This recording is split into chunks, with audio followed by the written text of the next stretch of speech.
Ya. Malam tuh, terus kita bangun kan. Habis itu, kalau Anda ada kesempatan tidur menjelang subuh, tidur sebentar. Itu tidur baik, itu tidur yang bagus itu. Rasulullah biasanya antara subuh sama azan subuh sama iqomah subuh itu beliau tidur. Tapi tidur Rasulullah itu kan tidak seperti tidur kita. Ya, beberapa riwayat menyebutkan beliau tidur sebentar. Jadi tidurnya itu sebelum subuh. Ya. Ba'da subuh jangan tidur. Karena tidur ba'da subuh adalah waktu di mana jantung kita lagi, jadi kondisi udara saat kita berusaha saat itu ya. Jadi waktu subuh sampai syuruk atau duha itu ya 2 jam atau satu jam lah, mengatakan setengah jam, 1 jam kurang lebih seperti itu setelah subuh. Itu jangan tidur waktu itu. Ya, kalau Anda pengen tidur tetap udah ngantuk banget, usahakan jangan berbaring, biarkan tidur dalam kondisi berzikir, duduk. Sebab apa? Banyak terjadi serangan-serangan jantung ya, atau kelemahan-kelemahan jantung itu di pagi hari kayak begitu. Jadi pagi jangan tidur. Ya. Dan itu salah satu tidur yang bikin blow on. Iya, kata Ibnu Qayyim al-Jauziyah seperti itu. Jadi tidur yang bikin bodoh itu tidur pada subuh. Ya. Selain bodoh, bikin bodoh, apalagi rezekinya ya, dikurangi sama Allah. Kenapa? Karena malaikat waktu itu lagi sibuk-sibuknya bagi-bagi rezeki dari Allah gitu kan. Dia malah tidur. Ini kan nggak sopan namanya. Jadi kalau Anda pergi buat sekalian, jadi salah satu tipsnya saya, kalau Anda pergi musola, misalkan tuh masih dekat rumah, nah, kan ada doa malaikat di pagi hari kan. Yang malaikat itu mengatakan, ya Allah berkahi orang yang bersedekah hari ini, pagi hari ini. Maka subuh itu, jangan pernah kehilangan momen untuk bersedekah. Datang ke masjid, bawa uang, mau 5.000, 10.000, 100.000, pokoknya kencelin ke masjid, niatkan untuk sedekah karena Allah. Maka dapat doa malaikat. Dan itu dikerjakan tiap hari, nggak bisa sekali-sekali. Karena doanya itu setiap hari.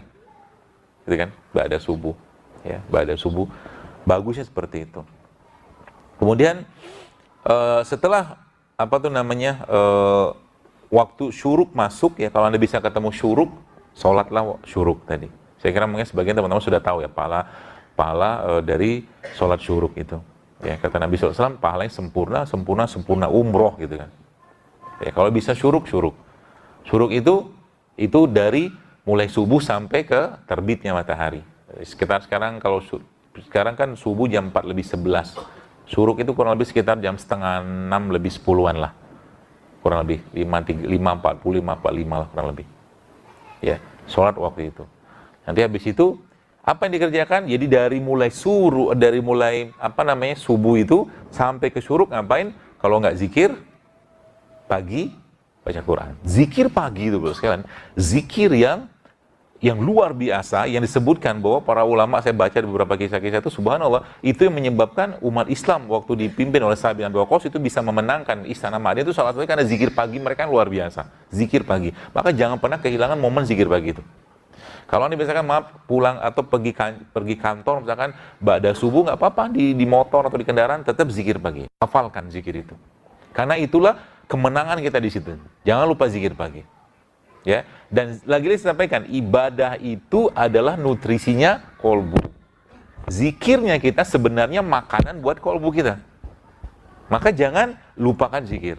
Ya, apalagi di sisa-sisa di luar mungkin kita tidak ada zikir pagi petang, ya sudah berzikir biasa aja. Dan zikir itu dilafazkan, bukan di dalam hati. Dilafazkan, diucapkan, astagfirullah gitu kan. Ya tidak perlu gede-gede lah mulutnya gitu kan. Ya, cukup kita yang dengar gitu kan. Istighfar, tasbih, tahmid, tahlil atau istighfar seperti itu. Ya. Baru masuk duha. Ya, jadi antara subuh sama syuruk itu jangan tidur, karena memang pernah saya tulis juga bahwa itu memang waktu di mana ada satu satu bahan yang Allah turunkan atau ciptakan di udara pagi itu yang ingat saya namanya nitric oxide atau NO, dan ini salah satu antioksidan yang paling baik. Ya. Jadi subuh itu jangan tidur, nikmati limpahan rezeki dari Allah dari udara tadi, ya. Subuh itu. Kemudian baru masuk ke duha. Ya, duha saya kira mungkin semua sudah paham ya. Duha yang paling baik kapan? Dekat-dekat sama zuhur. Dekat-dekat sama, di saat ya di saat matahari mulai agak memanas, nah duhalah di situ. Sebab apa? Karena secara aktivitas kita lagi sibuk-sibuknya kita ketemu Allah. Ya, jadi duha itu paling baik kapan? Waktu lagi matahari panas-panasnya. Ya, bahkan setengah jam sebelum itu masih boleh. Sebelum zuhur, misalkan jam 12, kita setengah 12 duha masih boleh. Ya. Dan kalau sudah ibadah, gaspol. Gaspol maksudnya apa? Kalau Anda, misalkan para yang baru dilantik menteri kemarin kan, pasti pakai baju yang luar biasa. Ya, pakai jas, pakai apa, pakai parfum segala macam. Nah, perlakuan seperti itu, ya kalau kita lakukan adab yang sama terhadap Rob kita kepada Allah, maka harusnya lebih. Maksudnya gimana? Contoh kan, kalau Anda di sini kan kalau kerja kan nggak pakai kaos oblong, beda sama Google. Google kata pakai kaos oblong. Jadi kalau sudah ketemu Allah, beradablah yang terbaik. Beradablah yang terbaik. Itu bonusnya didapatnya banyak. Contoh misalkan kita bisa siapin, misalkan Anda kerja boleh pakai baju oblong, silakan. Tapi ketika ketemu Allah jangan pakai baju oblong. Bawa baju. Usaha sedikit, ikhtiar sedikit supaya apa? Supaya ketemu Allahnya lebih baik. Ya. Habis itu gimana? Nabi SAW sampaikan bahwa kalau tidak memberatkan umatku, kalau memungkinkan sekalian, Anda bersiwaklah. Bukan sikat gigi ya, tapi siwak. Ya. Dan siwak itu salah satu bentuk ibadah atau mungkin salah satu bentuk sunnah Nabi SAW yang sangat dicintai Allah. Ya, Allah mencintai orang-orang bersiwak. Ya, mungkin lagi wudhu itu, jadi kalau saya pernah ngitung itu, kalau dihitung-hitung, ya, kita satu hari itu kalau kita bisa rutinkan saja bersiwak, itu lebih dari 30 kali kita bersiwak. Kenapa? Kalau tidak memberatkan umatku, maka setiap habis wudhu, aku akan wajibkan mereka bersiwak. Itu yang pertama. Wudhu 5 kali sehari kan? Kalau tidak memberatkan umatku, maka setiap mau sholat, aku wajibkan mereka bersiwak. 5 kali, 10 kali udah. Ini belum termasuk sholat sunnah loh. Belum termasuk sholat sunnah. Setiap mau sholat siwak.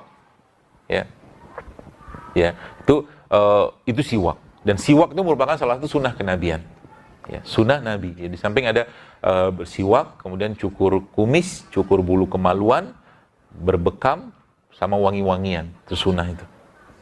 Ya, jadi kalau Bapak Ibu, teman-teman sekalian di tas Anda, ya, terutama yang ikhwan ya, kalau bisa tuh minimal ada 2 produk tadi tuh. Kalau nggak siwak, parfum. Mau ketemu Allah, siwakan dulu. Parfuman dulu. Wangi-wangi dulu. Karena malaikat suka dengan wangi-wangian. Ya, seperti itu. Masuk kita sampai ke siang. Ya, masuk siang di duha, aktivitas Nabi SAW seperti itu. Lalu siang ada namanya Qailullah. Qailullah ini kalau kita, Bapak Ibu, teman-teman baca, di penelitiannya namanya power nap. Power nap itu tidur berkualitas. Ada yang mengatakan sebelum zuhur, ada yang mengatakan sudah zuhur. Tapi kalau kuliah dua-duanya bagus. Ya, kalau misalkan zuhur setengah 12 atau jam 12, maka setengah 12 tidur sebentar. Tidur sebentar. Atau nanti ba'da zuhur juga tidur. Jadi, kalau kita lihat memang tadi, tidur itu adalah proses mengistirahatkan enzim badan kita, tidur. Jadi kenapa ada malam? Karena memang malam itu adalah cara Allah untuk mengistirahatkan. Jadi sebenarnya, kalau ada sekarang banyak orang, misalkan dia makan ngantuk, habis makan ngantuk misalkan. Ya, habis makan mengantuk. Penyebabnya apa?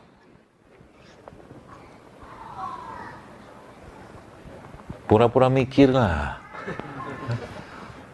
Gini kan. Nanti kalau ditanya, jawaban orang soleh apa? Wallahu a'lam. Meskipun tidak tahu kan. Kalau ujian tuh gampang gitu kan. Apa penyebab stroke? Wallahu a'lam. Apa penyebab kolesterol? Wallahu a'lam. Jadi kalau ujian ada 50 soal, wallahu a'lam. Jelas tidak akan lulus. Jadi orang banyak habis makan tuh mengantuk, ya salah satunya adalah karena tubuhnya tidak bisa mengolah makanan tadi. Kalau tubuh tidak bisa mengolah makanan tadi, sekalian, maka tubuh istirahat dulu, bikin enzim dulu. Gitu sebenarnya.